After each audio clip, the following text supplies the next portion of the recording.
the internet of value at Ripple, we're thinking much bigger than just cross-border payments. It's kind of like Amazon with rare books in the early days, just this market happens to be a $10 trillion market. We are at a historic turning point. Said in the past that you are doing for money what email did for communication. Moving the whole revolution forward. There's trillions of dollars parked around the world. XRP. Is there a possibility that Ripple could take over SWIFT one day? Welcome back, ladies and gentlemen, to an episode of xrpnews. Let's get right into today's video. I think we're running out of time.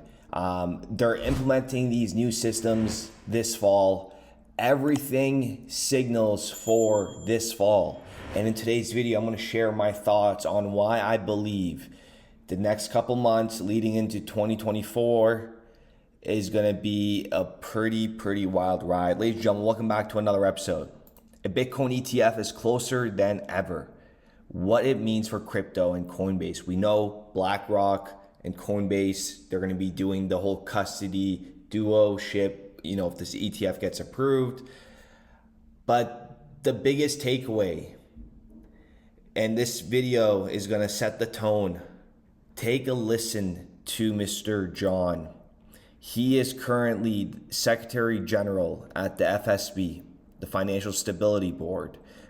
Prior to that, he was at the Federal Reserve for 22 years, and prior to that, he was at the U.S. Treasury.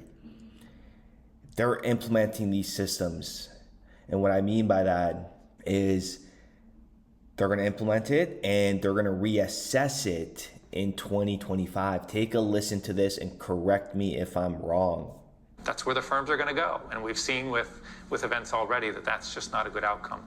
And then we have committed to assessing the implementation by the end of 2025, the assessment of the implementation of our recommendations by the end of 2025. So we're going to let people put things in place, and then we're going to take some action, and I'll stop there.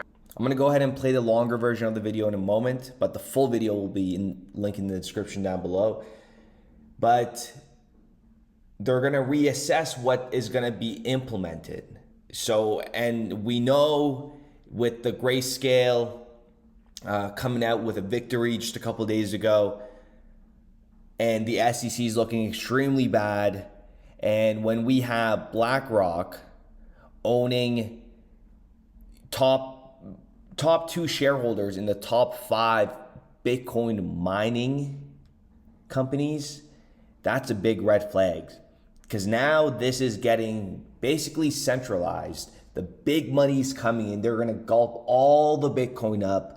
They're going to do their ETFs. They're going to make retail get their ETFs and basically pump their bag, but that's okay. This is why there is the early birds like us, ladies and gentlemen, that are here before it hits mainstream media. When it hits mainstream media, it's going to happen fast.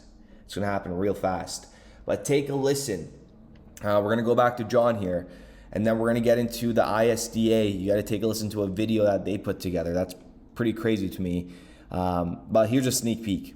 The derivatives market is on the cusp of a technology revolution. The ISDA CDN will help realize that potential. Everything is changing, and they're basically telling us, but who watches these kind of videos, right? So back to John. Take a listen to what he says here and what we're waiting for. And we've said this in my videos, and it goes hand in hand. We need everybody on board in order for this to work. And look at his little hand gestures at the beginning. He basically makes like a level playing field with his hands. Our work, crypto assets, like Martin said, has been taking up a lot of time and mental energy in terms of thinking about what the next step should be. If I can just start with a big picture sort of framework, which I think you're hearing from each of us, I just want to sort of maybe put it into my own words, which is I think there's 3 things that we probably are all trying to do. You've heard a lot about us trying to agree on minimum standards that can be applied globally, and that's a lot of what you've heard is us working on that. And Martin was just alluding to the second one, which is once we have those in place, we have to work to ensure that those are implemented consistently around the world. You can't have pockets where it's not implemented. It just doesn't work at that point. And then the third piece is, I think you've heard it a few times already, is this is an area that's just changing rapidly. Martin referred to 3 different phases.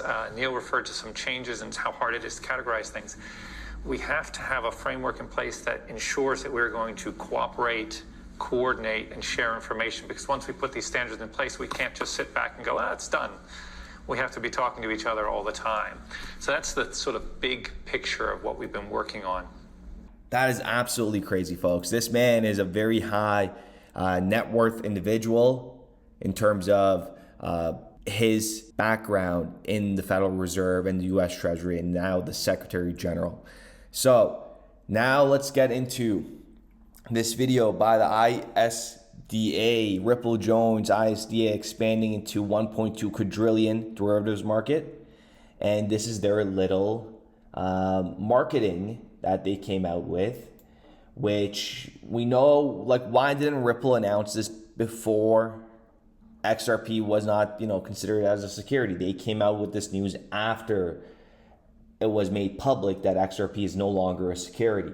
So there's a lot of information they're still withholding. There's a lot of information that they have not made public yet, folks. I kid you not. But take a listen to this video. Fortunately, new technologies such as distributed ledger and smart contracts offer the potential for greater automation and efficiency, reducing complexity and costs. But effective automation can only be built on standardization. If each technology uses its own set of representations for trade events, then we'll simply recreate the existing disjointed infrastructure. To realize the full potential of these technologies, we need a common representation of trade events.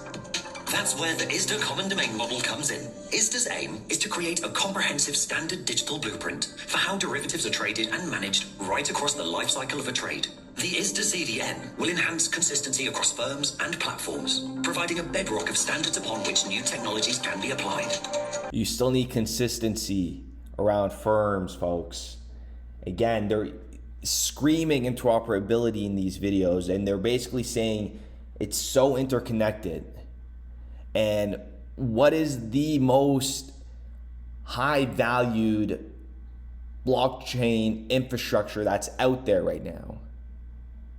Okay, that's all I gotta say. Pointed at the financial institutions, and has been since day one. Like, look how old this video is by Craig Kidd. This is so old. Take a listen to this. This is how old we're talking about. With that being said, I do appreciate every single one of you guys, and we'll be back with another video. Appreciate the opportunity to meet with you today. I commend your leadership in investigating virtual currencies and other emerging technologies. I'm pleased to offer an overview of Ripple and address any questions you may have. Ripple Labs is based in San Francisco and employs a team of 95 men and women with experience in government and regulation, finance, and technology. Their previous experience includes Federal Reserve, U.S. Securities and Exchange Commission, the NSA, Goldman Sachs, Deloitte, Apple, and Google. Our goal is to create faster, safer, and more efficient payment systems domestically and across international borders. In my view, a large portion of today's inefficiencies in payments stem from antiquated infrastructure. In many countries, the technology underpinning payments was last updated in the 1970s and was not designed with interoperability in mind. Because systems are not compatible, banks have to rely on a patchwork of intermediaries to move funds.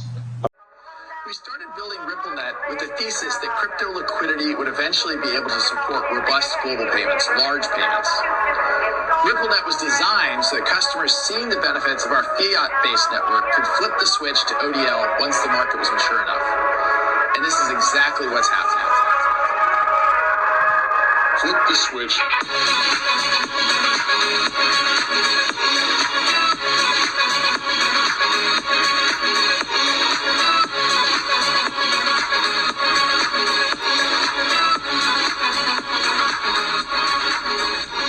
I think what we're building has, it's solving a real problem. And I think all of the tokens, my advice to anybody would be, understand the utility. If there's real utility and there's real value being delivered to a real customer, there will be value in the token.